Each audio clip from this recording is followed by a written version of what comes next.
इस बेस पे आधारित जो अब दूसरा क्वेश्चन जो है स्टडी 2 में अगर आप देख रहे हैं तो बोला a seminar is being conduct by an educational organisation. एक सेमिनार है जो एजुकेशनल ऑर्गेनाइजेशन के थ्रू कंडक्ट किया गया है, ठीक है। Where the participant will be educator of different subject, जहाँ पे जो है पार्टिसिपेंट जो है वो एजुकेटर है, वो अलग अलग सब्जेक्ट के है, ठीक है।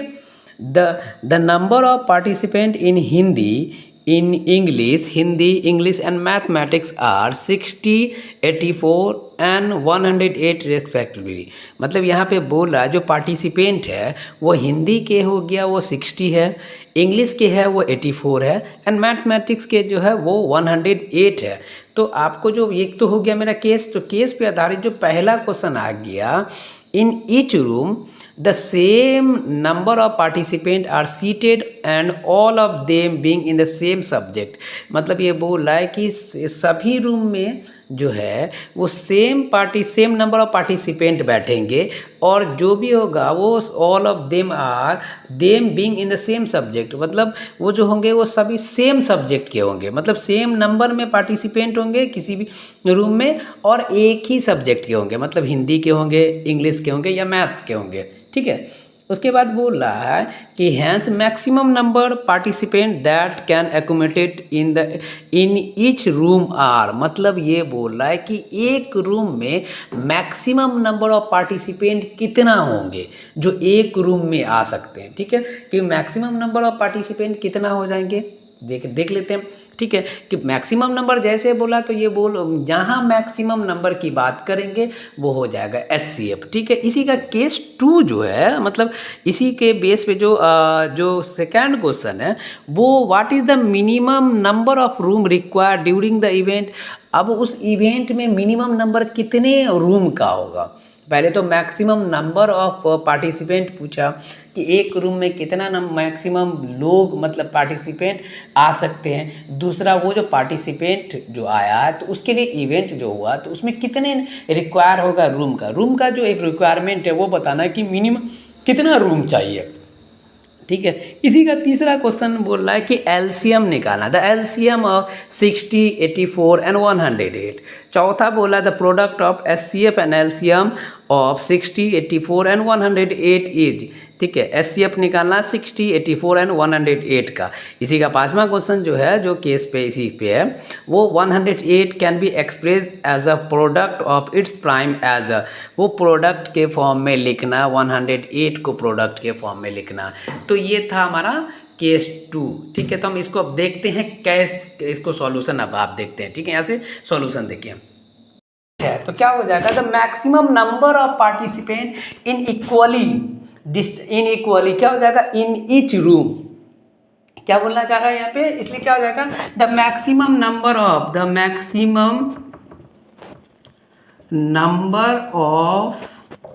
पार्टिसिपेंट, ठीक है। Maximum number of participant in each room ना, सभी रूम में कितना मैक्सिमम नंबर ऑफ पार्टिसिपेंट होगा। सीधी सी बात है SCF ऑफ ये हो जाएंगे SCF ऑफ, ठीक है, 60, 84, 108, ठीक है। तो हम क्या करते हैं 60 का प्राइम फैक्टराइजेशन कर देते हैं, ये हो जाएगा 30, ये हो जाएगा 15, ये आप 3 से लगेगा तो 5। अब हम क्या करते हैं 84 का देखते हैं, ठीक है। ये हो जाएगा 42, ये हो जाएगा 21, ये चला जाएगा 3 से लगेगा तो 7 टाइम में लगेगा। 108 का देख लेते हैं, 108 का आ जाएगा देखिए तो 5, 4, ये 27, ये हो जाएगा 9 और यहाँ से हो जाएगा 3। देखिए तो हम क्या करते हैं कि 60 का अगर आप निकालिएगा तो ये हो जाएगा 2 × 2 × 3 × 5, या फिर आप इसको ऐसे 2 पे पावर 2 × 3 पे पावर 1 × 5 पे पावर 1, ठीक है। 84 को अगर आप देखते हैं तो 84 आपका क्या है 2 × 2 × 3 × 7 इक्वल टू क्या कर सकते हैं 2 पे पावर 2 × 3 पे पावर 1 × 7 पे पावर 1, ठीक है। उसके बाद 108 को अगर आप देखते हैं तो 108 क्या है कि 2 × 2 × 3 × 3 × 3, ये हो जाएगा 2 पे पावर 2 × 3 पे पावर 3। हम जानते हैं कि SCF जो होता है वो हाईएस्ट कॉमन क्या होता है, हाईएस्ट कॉमन फैक्टर होता है। SCF जो होता है वो हाईएस्ट कॉमन फैक्टर होता है जो तीनों में कॉमन होना चाहिए। तो देखिए तो तीनों में कॉमन क्या है कि अगर हम देखते हैं तो यहाँ से 2 है 2 2 एक थ्री और एक थ्री यहाँ पे, तो जो हो जाएगा SCF क्या निकलेगा, SCF निकल जाएगा आपका, SCF जो निकलेगा वो 2 × 2 × 3, और तो कुछ कॉमन है नहीं इसमें, तीनों में कुछ कॉमन है तो नहीं, तो ये कितना हो जाएगा 2 2 जा 4, 4 3 जा 12, हैंड द मैक्सिमम नंबर जो हो जाएगा, hand the maximum number of participant, maximum number of participant कितना हो गया जी, मैक्सिमम नंबर ऑफ पार्टिसिपेंट जो हो गया कितना हो गया, वो 12 हो गया। ठीक है, पहला क्वेश्चन क्या हो गया कि मैक्सिमम नंबर ऑफ पार्टिसिपेंट कितना हो गया, वो हो गया 12। अब ध्यान से समझिएगा, हमको सबसे पहले क्या दिया गया, ध्यान से एक बार और इस क्वेश्चन को देखते हैं। बोला क्या गया था कि हिंदी में वो 60 एजुकेटर है छापा जो पार्टिसिपेंट किए, इंग्लिश में 84 है, मैथमेटिक्स में 108 है। तो आपको बताना है कि सभी रूम में, एक रूम में, ईच रूम मतलब प्रत्येक रूम में कितना मैक्सिमम नंबर ऑफ पार्टिसिपेंट आ जाएगा जो एक ही सब्जेक्ट होना चाहिए। ठीक है, तो एक रूम में नंबर ऑफ पार्टिसिपेंट आएंगे वो आएगा 12। कितना आएगा, एक रूम में नंबर ऑफ पार्टिसिपेंट आएंगे वो कितना आ जाएंगे, 12 आ जाएंगे। ठीक है, समझ में आ गया। तो इसको इरेज करते हैं। इसके जस्ट बाद जो इसका दूसरा क्वेश्चन है, ध्यान से अगर आप देखिएगा तो इसके जस्ट बाद अगर इसका दूसरा क्वेश्चन को हम देखते हैं, दूसरा क्वेश्चन इसी का क्या बोल रहा है, ध्यान से देखिएगा। अरे इसको तो इरेज नहीं करना था, चले कोई नहीं। दूसरा क्वेश्चन जो इसका बोल रहा है,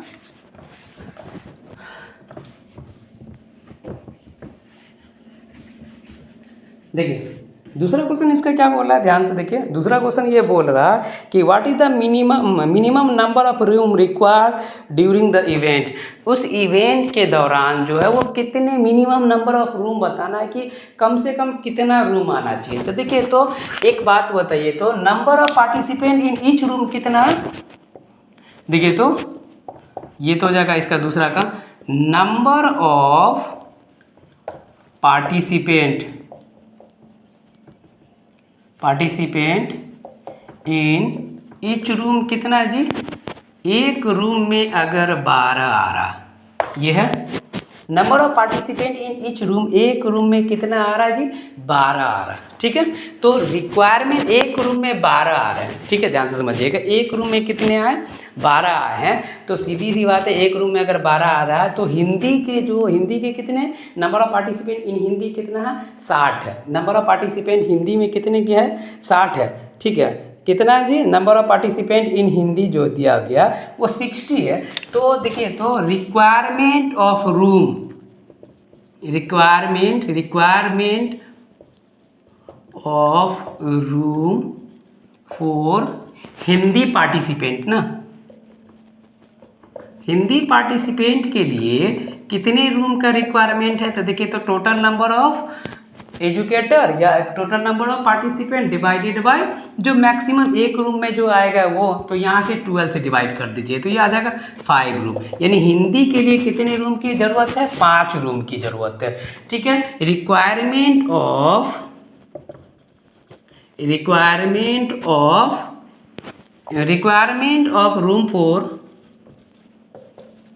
रूम फॉर क्या है जी, इंग्लिश पार्टिसिपेंट ना, इंग्लिश पार्टिसिपेंट कितना हो जाएगा, इंग्लिश में कितना है जी, 84 84। ठीक है, और हमको कितना जी, एक रूम में कितना आ रहा, 12 आ रहा है। तो यहाँ से देखिए तो इंग्लिश में 7 आ जाएंगे। मैथ्स के लिए देखिए तो requirement of room for maths ना, मैथ्स के लिए कितना आ जाएगा, देखिए तो मैथ्स में है कितने नंबर ऑफ पार्टिसिपेंट 108 है, डिवाइडेड बाय 12, ये हो जाएगा 9। ठीक है, इसलिए क्या आ जाएगा, minimum number of room, minimum number of room equal to हो जाएगा, देखिए तो 5 + 7 + 9, यानी 5 आ गया था हिंदी के लिए, 7 आ गया था इंग्लिश के लिए, 9 आ गया था। 9 किसके लिए था, 9 मैथमेटिक्स के लिए था। तो टोटल नंबर ऑफ रूम जो हो जाएगा वो मिनिमम नंबर ऑफ रूम जो है वो 21 हो जाएगा। मतलब इस इवेंट के लिए कम से कम कितने रूम की ज़रूरत हुई है, 21 रूम की ज़रूरत हुई है। ठीक है, ये इस रूम मतलब इसके लिए कितने रूम की ज़रूरत हो गई, 21 रूम की ज़रूरत हो गई। ठीक है, इसके बाद जो तीसरा जो आता है वो तीसरा आपको बताते हैं। तीसरा इसका एलसीएम निकालना। ठीक है, पहले इसको इरेज करते हैं। एलसीएम निकालने के लिए हम क्या करेंगे, इसका हम क्या प्राइम फैक्टराइजेशन करेंगे, इसका भी प्राइम फैक्टराइजेशन कर देते हैं और इसका भी प्राइम फैक्टराइजेशन कर देते हैं। ध्यान से देखिए तो ये आ जाएगा 30, ये आ जाएगा 15, ये आ जाएगा 5। ये अगर आप 2 से कीजिएगा तो 42, 21, 3 से बन जा 21 हो जाता है। ये हो जाएगा आपको देखिए तो 54, 27, ये आ जाएगा 9, ये 3। तो यहाँ से देखिए तो 60 को अगर आप लिखते हो तो ये हो जाएगा 2 इंटू 2 इंटू 3 इंटू 5, यानी 2 पे पावर 2, 3 पे पावर 1 इंटू 5। 84 को अगर कीजिएगा तो आपको हो जाएगा 2 इंटू 2 इंटू 3 इंटू 7, 2 पे पावर 2, 3 पे पावर 1 इंटू 7 पे पावर 1। ठीक है, 108 को अगर लिखते हैं तो 2 इंटू 2 इंटू 3 इंटू 3 इंटू 3, मतलब 2 पे पावर 2, 3 पे पावर 3। हम जानते हैं कि एलसीएम जो होता है वो एलसीएम क्या होता है। अब एक चीज़ समझिएगा, एलसीएम निकालने के लिए हम क्या करते हैं कि हाईएस्ट पावर वाले को देख लेते हैं, हाईएस्ट पावर वाले को आपस में मल्टीप्लाई कर देते हैं, वो आपका एलसीएम निकल जाएगा। तो एलसीएम देखिए तो क्या करते हैं, ये आपका हो जाएगा हाईएस्ट पावर 2 का कितना है, 2 पे पावर 2 है। ठीक है, हाईएस्ट पावर 3 का कितना है, तो 3 पे पावर 3 हाईएस्ट पावर। इन तीनों में हम तीनों का कंपेयर करेंगे, तीनों का कंपेयर अगर आप कीजिएगा तो हाईएस्ट पावर 3 पे पावर 3 है। 5 पे पावर कितना है, कुछ नहीं तो 1 है यहाँ। ठीक है, और 7 पे पावर 1 है। देखिए तो ध्यान से यहाँ से अगर आप देखिएगा तो इन सब को अगर आप मल्टीप्लाई करते हो तो ये हो जाएगा कितना, 3 पे पावर, यहाँ से देखिएगा 2 पे पावर 2, मतलब 2 पे पावर 2 का वैल्यू होता है 4, 4 को आप 3 पे पावर 3 कितना होता है 27, और 27 को यहाँ से देखिए तो ये 5 पे पावर 1 है, यहाँ से देखते चलिएगा। हम क्या करते हैं कि इन सब को अगर आप देखते हो कितना होगा, तो अगर आप मल्टीप्लाई करते हो, ध्यान से देखिए ये इन दोनों को मल्टीप्लाई करते हो, 4 5 से 20 को अगर 7 से मल्टीप्लाई करते हो तो कितना हो जाएगा 140, और 140 को अगर 27 से मल्टीप्लाई करते हो, ठीक है, तो सीधा देखिए तो 140 को अगर 27 से मल्टीप्लाई करते हो तो 7 चौका 28, 7 4 दूना 8 और 2 10, यहाँ से हो जाएगा 7 और ये हो जाएगा 2। ठीक है, ये हो जाएगा 8, ये हो जाएगा 7 और ये हो जाएगा एक मिनट रुकिए। हम क्या करते हैं, सीधे इसको इन दोनों को मल्टीप्लाई कीजिए। 27 चौके कितना होता है, देखिएगा ध्यान से, 7 चौका 28, 4 दूना 8, 2 10, 108 पंचे देखिए तो 8 पंचे 40, 5 ये 540 सत्ते कितना होता है, देखिए तो 0, 7 चौका 28, 7 पंचे 35, 2 37, ये हो जाएगा आपका 3780। एलसीएम कितना निकला, 3780 निकल गया। ठीक है, एलसीएम आपका कितना निकला, 3780 निकल गया। अब इसका हम चौथा क्वेश्चन देखते हैं। चौथा क्वेश्चन क्या बोल रहा है कि the product of HCF and LCM, HCF और एलसीएम का प्रोडक्ट कितना निकलेगा। ध्यान से अगर आप देखते हो तो एलसीएम और एचसीएफ का प्रोडक्ट कितना निकलेगा। 4 को अगर आप देखते हो, एलसीएम मेरा एचसीएफ मेरा कितना निकला था, 12 निकला था। देखिए तो सब में कॉमन कितना, एक 4 कॉमन है, 3 कॉमन है, बस तो 12 निकला था। अब प्रोडक्ट देख लेते हैं। ठीक है, क्या बोल रहा है कि the product of LCM and HCF of इतना। ठीक है, चौथा नंबर क्वेश्चन अगर आप देखते हो, ठीक है, चौथा नंबर अगर आप इसी का चौथा अगर आप देखते हो तो चौथा पूछ रहा है कि इन सब का प्रोडक्ट एलसीएम एंड एचसीएफ का प्रोडक्ट। ठीक है, तो एलसीएम मेरा कितना था, 3780 था, और एचसीएफ मेरा कितना था, 12 था। तो मल्टीप्लाई कीजिए तो ध्यान से देखिएगा, 3780 बड़ा मल्टीप्लाई बाय 12, 0 8 दूना 16, 7 दूना 14, 1 15, 3 दूना 6, 1 7, 0 8 7 3।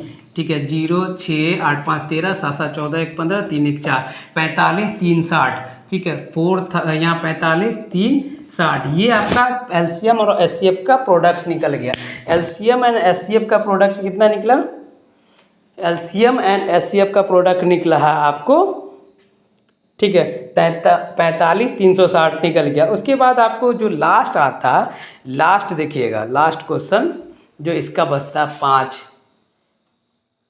वो प्रोडक्ट के प्राइम फैक्टर के प्रोडक्ट के फॉर्म में लिखना है। ठीक है, 108 को प्राइम फैक्टर के प्रोडक्ट के फॉर्म में लिखना है। ठीक है, प्राइम फैक्टराइजेशन के प्रोडक्ट के फॉर्म में लिखना है। तो 108 को अगर आप लिखते हो तो देखिए तो इसका प्राइम फैक्टराइजेशन जो किए थे 108 का, वो था 2 इंटू 2 इंटू 3 इंटू 3 इंटू 3, यानी क्या हो जाएगा 2 पे पावर 2 इंटू 3 पे पावर 3। ये था आपका केस स्टडी केस का दूसरा क्वेश्चन का पूरा सॉल्यूशन। एक में 5-5 आते हैं। इसी तरह से हम आपको डेली जैसे देखिए, तो इसके बाद एक और टाइप का है, एक इसके जस्ट बाद 3 नंबर क्वेश्चन बताते हैं कि 3 में 3 नंबर जो है उसमें हम बता देंगे, ठीक है। रियल नंबर से 3 क्वेश्चन है केस बेस का, एक में 5-5 क्वेश्चन है। इसी तरह से हम आपके लिए डेली लेकर आएंगे केस बेस क्वेश्चन, ठीक है। उसमें आपको सारा डिटेल बताया जाएगा, ठीक है। जितना भी एग्जाम में केस बेस्ड टाइप का क्वेश्चन पूछा गया है वो सारे के सारे क्वेश्चन हम आपको बताएंगे। और साथ में जैसे ही केस बेस खत्म होगा उसके साथ प्रैक्टिस क्वेश्चन जो होता है PYQ, ठीक है, प्रीवियस ईयर क्वेश्चन जो था, जो प्रीवियस ईयर में पूछा गया आज से 10 साल पहले तक का क्वेश्चन, ठीक है, वो सारा का सारा क्वेश्चन का सॉल्यूशन हम आपके लिए लेकर आएंगे, ठीक है। तो इसके लिए आप हमारे चैनल को सबसे पहले सब्सक्राइब करना नहीं भूलिए।